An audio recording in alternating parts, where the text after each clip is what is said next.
বাজার থেকে জ্যান্ত বাটা মাছ পাশের বাড়ির এক দাদা অনেকটা পরিমাণে কিনেছিল, তাই আমাদের কয়েক পিস দিয়ে গিয়েছিল। বৌদি, এই বাটা মাছটুকু তোমরা ভালো মতন রান্না করো। তাই ভাবলাম এই বাটা মাছ দিয়ে আজকে কি রান্না করা যায়।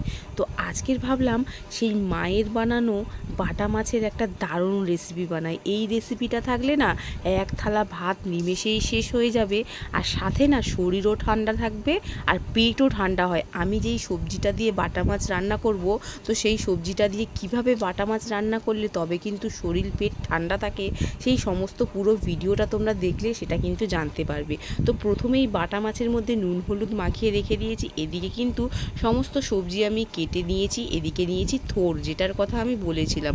এই থোড় দিয়ে বাটা মাছটা রান্না করলে দারুণ হয় কিন্তু খেতে, আর তার সাথে সাথে পেটও ঠান্ডা থাকে। এবার বলি, বাটা মাছটা ভাজা বসিয়ে দিয়ে তারপরে আমি এদিকে বেশ কিছু মশলা করে নেব। এই বাটা মাছের মধ্যে আলাদা করে এক্সট্রা কোনো মশলা আমি দেবো না, শুধুমাত্র যেই মশলাটুকু বানাচ্ছি সেটা দিয়েই রান্নাটা করব। এখানে আদা, কাঁচা লঙ্কা আর দিয়েছি একটা টমেটো, সাথে 1 চামচ মতন দিয়েছি গোটা জিরে আর 1 চামচ মতন দিয়েছি ধনে গুঁড়ো।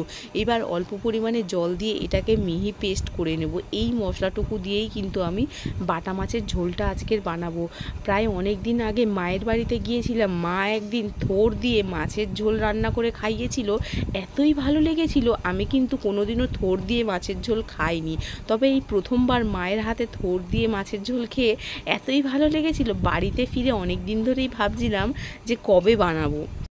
তাই আজ সময় পেয়ে বাটা মাছও পেয়েছি, তাই ভাবলাম যে এই জ্যান্ত বাটা দিয়ে তাহলে থোড় দিয়ে মাছটাকে ঝোল করে নেব। এখানে 8 পিস মতন মাছ ছিল, তো সেই 8 পিস মাছ কিন্তু আমি ভালো মতনই ভেজে নিয়েছি, একটু কড়া করে ভেজে নিয়েছি। আর মাছগুলো কিন্তু ছোট ছোট সাইজের ছিল। তো এই যে সমস্ত মাছ কিন্তু আমার ভাজা হয়ে গেছে। যেটুকু তেল রয়েছে সেইটুকু তেলেই কিন্তু রান্না করব। ঝোলের মধ্যে বেশি কিন্তু আমি তেল দেব না। ওই তেলের মধ্যেই দিয়েছি গোটা জিরে।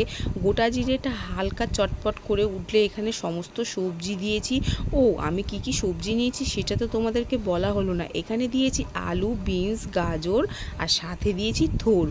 আর তার সাথে পরে একটা সবজি দেব, সেটা এখনও দিইনি, সেটা হচ্ছে ঝিঙে। ঝিঙেটা একটু লাস্টে দেবো। এবার কিন্তু সমস্ত সবজি দিয়ে একটু ভালো মতন ভাজা করে নিয়ে তারপরে আমি বেটে রাখা মশলাটা দিয়ে এর মধ্যে নুন আর হলুদ দিয়েছি, আর সামান্য মিক্সির বাটিটা ধুয়ে অল্প একটু জল দিয়ে এটা কিন্তু ভালো মতো নেড়ে চেড়ে মিশিয়ে বেশ সময় ধরে কিন্তু একটু কষিয়ে নিতে হবে। এর মধ্যে আলাদা করে কিন্তু আমি কোনো মশলাই দিইনি, তোমরা দেখে বুঝতেই পারছো একদমই অল্প একটু মশলা দিয়েছি, আর তেলও একদম কম দিয়েছি।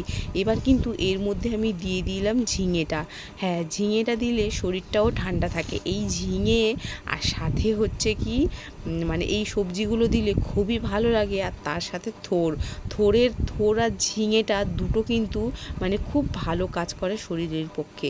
তো এইভাবে কিন্তু সমস্ত সবজি কিন্তু আমি ভালো মতন ভেজে নিয়েছি, কষিয়ে নিয়েছি। তারপরে কিন্তু এর মধ্যে পরিমাণ মতন জল দিয়েছি। জলের পরিমাণটা আমি একটু বেশিই দিয়েছি, যার কারণ এটা কিন্তু সমস্ত সবজিগুলো সেদ্ধও হয়ে যাবে আর সাথে মাছগুলোও দিতে হবে, তাই জলের পরিমাণটা একটু বেশি দিয়েছি। এবার কিন্তু ঢাকনা চাপা দিয়ে ফুটে ওঠা পর্যন্ত ওয়েট করব।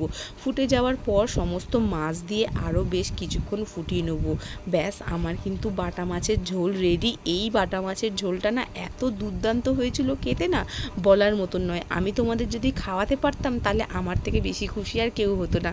তো এই যে সমস্ত সবজি কিন্তু আমার ভালো মতনই সেদ্ধ হয়ে গেছে। এইবার কিন্তু আমি নামিয়ে ফেলবো। আমি কিন্তু এর মধ্যে আর কোনো কিছুই দিলাম না, শুধুমাত্র এখানে 2-3টে কাঁচা লঙ্কা একটু চিড়ে দিয়ে দিয়েছি। আর তোমরা চাইলে একটু ধনেপাতা কুচিও দিতে পারো।